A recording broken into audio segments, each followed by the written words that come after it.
Oh, did you farm yours, Gary? No. I released it. That's what we got to do. You have to release your own fish. Right? Nice sized coho there, buddy? Yeah, decent sized coho right here. I watched him bite the anchovy right next to the boat. He was like less than 10 feet from the boat. He bit this thing. Wow. Well, I'm going to try and save my piece of herring here. There he is right there.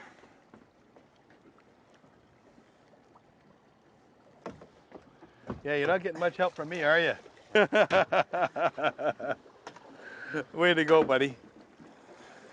Well, that's fun. I'll take that home to my mom. Yeah. She'll love that. Darn right she will.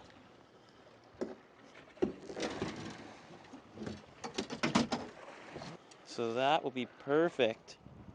Hold her up. That's the coho.